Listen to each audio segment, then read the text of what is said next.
particles they would be grabbing on. I mean, that's 90-some floors that came down. And they're saying the fireball destroyed the tower. Mr. Schroeder, that Manny talked about. I remember many times, he said, it looked like a plane hit the lobby. That's how bad that lobby was. And we're saying a fireball. It's impossible for a fireball to come out, even if it was coming from the top, to come out and then blow up all those windows in the North Tower. It is impossible. Absolutely impossible. Yet, I don't know how many people here have read this. I guarantee you 99% of the people in the United States haven't read this. And I get one goddamn little paragraph to describe how my son was murdered.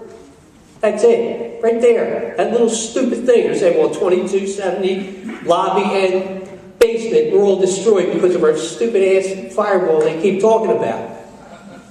Well, that makes you angry.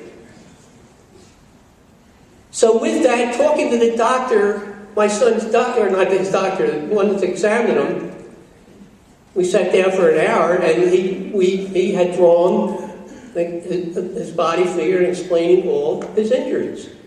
And again, he took everything to the chest and the head. And my end, I got his wallet, and it had that white soot. And there's another thing. The white soot that was in the lobby. It's not from fire. It's from an explosion. Fire leaves a different type of soot. So there's no ifs, ands, and buts that there was huge explosions below and came up into the lobby. You cannot question that. So now, so my thing is, he came over from Fulton Street, he made the decision that he was going to go to the top.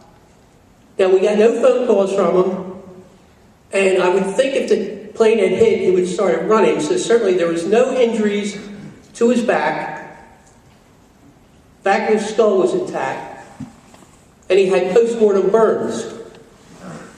That means I think he was walking in, and the huge explosion took place, and I think the glass and the force of the explosion did the damage to him.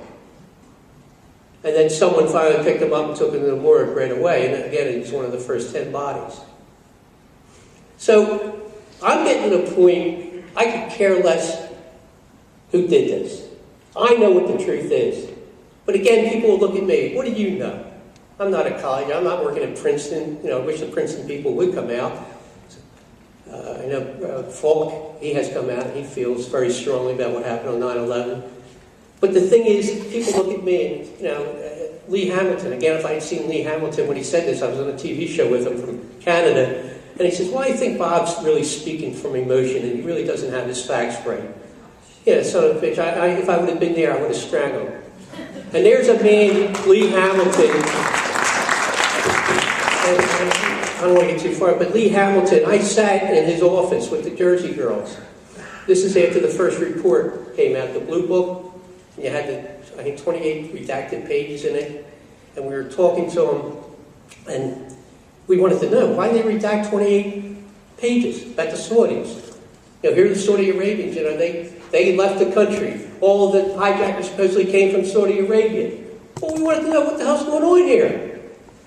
And Lee Hamilton is exactly what he said. He says, I really understand what you're saying, but he said it was up to me because of national security, I couldn't release that information. Now let's go back to the 80s, October Surprise. If you don't know what it is, Google it. He helped squash that investigation. And then when I'm looking through the Iran-Contra trials, quote from Lee Hamilton, because of national security, we can't give any more information about this. We'll talk about a gatekeeper. And this man's running the 9/11 Commission hearing. And then he tells me I'm emotional about this. Well, this is what we're dealing with in the United States. It's my job as a parent to find the truth. I found the truth. I don't care what anyone says. As much as I want an investigation, I've done my investigation. But what, I'm not Henry Kissinger, I'm not a politician. Why would anybody trust any of these people? Who are we going to have that's going to give us an investigation? We're going to have to search wide and far to find good people to do that. I wouldn't trust anybody in the United States, especially if they're involved with government. So, I truly, truly support everything that's happening with Building 7, but I'm on my journey, and I know it's my transformation. And I just want to end on this as far as, I don't care if someone goes to jail. I don't care if someone hangs. There's so many people that were involved in 9/11. But the fact that the 9/11 Commission report and NIST covered up these explosions, it's either Osama bin Laden was working with the United States government, or someone else murdered my son through use of explosions. But I think personally, with this, I can prove beyond a reasonable doubt. And I'm just talking to my son. Please remember, I'm not speaking for anyone else in the 9/11 movement. I'm not speaking for the families. I speak for myself. That I believe beyond a reasonable doubt that the Muslim world had nothing to do with the murder of my son.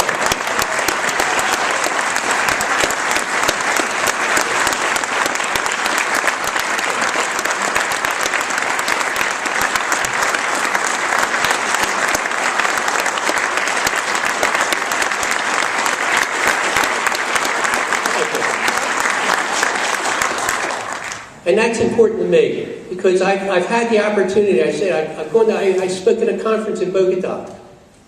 It's that empathy that much of America doesn't have. To see what my son's death.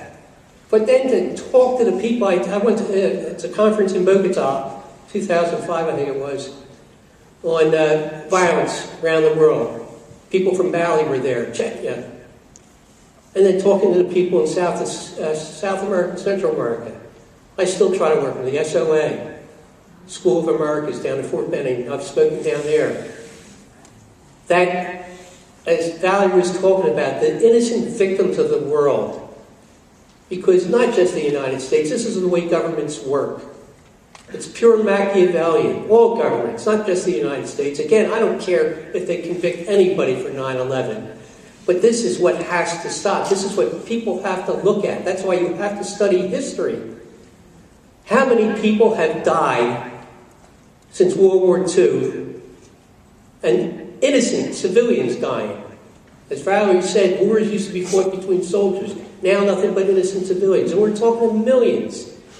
And they talk to a mother in Ecuador because her two daughters had, quote, left-leaning thoughts, labor unions, and they just disappeared off the face of the earth.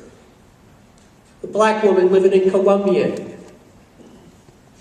We had dinner, and I was eating dinner with a lot of people from, South and Central America. Third-degree burns, which she's healed, but burns all over her body. Lost her kids and her husband. Of course, it's terror, but it wasn't the FARC. It was the paramilitaries from Colombia. And the stories go on and on and on. This is what we have to look at. It's all innocent civilians. And governments, not just the United States government, all governments, they don't care. They live by that Machiavellian philosophy. And this is where I would rather go. I want accountability, but people really have to look at history. And it's not astounding that a government would kill 3,000 people. Of course, they wouldn't know how many people were going to die. This is the way governments work. I was speaking to Oliver North in the 80s. He didn't care that every human being in the South Central, every inner city in the United States were taking drugs. That's good industry. Built a prison. Because he felt, in the Iran country, he felt that he's doing his duty for the country. He could care less how many people were ODing on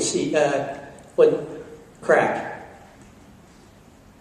Well, this is what government people do. It's the government, it's the nation that counts. So it's not beyond my realm of thinking that, why wouldn't the United States look at the world the way it is? Why wouldn't they do 9/11?